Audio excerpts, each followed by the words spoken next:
बिस्मिल्लाहिर्रहमानिर्रहीम। अस्सलामु अलैकुम। हौसले की कमी बहुत सौ को नाकाम बना देती है। कहने वाले एक हकायत बयान करते हैं कि एक सयाह छुट्टियां गुजारने हिंदुस्तान आया तो उसने एक जगह चंद हाथी बंधे देखे। हाथियों के पैरों में मामूली सी जंजीरें बंधी थी और वो इन्हें आसानी से तोड़कर फरार हो सकते थे, लेकिन वो ऐसी कोई कोशिश नहीं कर रहे थे। सयाह ने हैरान होकर महावत से पूछा कि क्या वजह है कि इतने सारे हाथी मौजूद हैं लेकिन एक भी हाथी जंजीर तोड़कर आज़ाद होने की कोशिश नहीं कर रहा।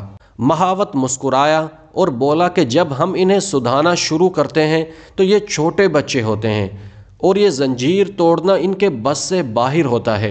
वो कोशिशें करते हैं और नाकाम होकर मायूस हो जाते हैं कि ये जंजीर तोड़ना उनके बस से बाहर है, लेकिन ये अब भी यही महसूस करते हैं कि जंजीर को तोड़ना उनकी ताकत से बाहर है। सयाह दंग रह गया। हौसले की कमी ने कैसे इन शाहज़ोरों को गुलाम बनाया हुआ था। वो ऐसा काम करने को नामुमकिन जानते थे जो इनके लिए निहायत आसान था। दोस्तों, इंसान का भी यही माजरा होता है। वो बहुत से कामों को मुश्किल जानकर कोशिश ही नहीं करते, हालांकि वो इनके बस में होते हैं। ये लोग जिंदगी भर नाकामी के शिकंजे में फंसे रहते हैं। दोस्तों, आज की ये वीडियो यहीं तक थी। वीडियो पसंद आए जिसे लाइक और दोस्तों के साथ शेयर ज़रूर कर देना। मिलते हैं अगली वीडियो में, तब तक के लिए इजाज़त दीजिए। अल्लाह हाफिज़।